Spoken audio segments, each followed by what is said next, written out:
Health இஷ்யூனால Ajith அவர்கள் ஹாஸ்பிட்டலில் admit ஆயிருக்கிறதா நியூஸை பார்த்துருப்போம். ஸோ இப்போ அவர் டிஸ்சார்ஜ் ஆகி வீட்டுக்கு போனதுக்கப்புறம் நம்ம தளபதி கால் பண்ணி நல்லா விசாரிச்சதா நியூஸ் போயிட்டு இருக்கு சோஷியல் மீடியாவில். தென் இந்த நியூஸ் எந்த அளவுக்கு உண்மைன்னு தெரியல, பட் எல்லா நியூஸ் சேனல்லையும் வந்துட்டு இருக்கு. ஸோ மேபி உண்மையாக கூட இருக்கலாம். தென் அஜித் அவருக்கு என்ன பிரச்சனை அப்படின்னு கேட்டிங்கன்னா, மூளைக்கு போகிற நரம்பு ஏதோ வீங்கியிருக்கான். ஸோ அதுக்கான ட்ரீட்மெண்ட் தான் எடுத்துக்கிட்டாரு. நியூஸ் சேனலில் சொன்ன மாதிரி மூளையில் கட்டியெல்லாம் இல்லை, ஒரு 2-3 வாரங்கள் ரெஸ்ட் எடுத்தால் போதும் அப்படிங்கிற மாதிரி சொல்கிறாங்க.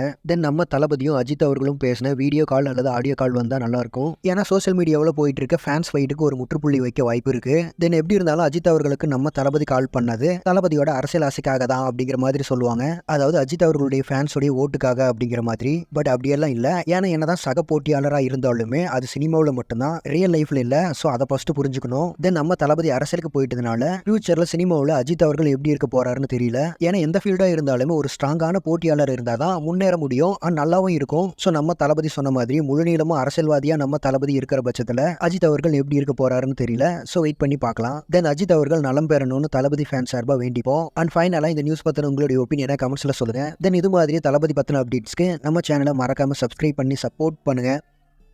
Thank you friends.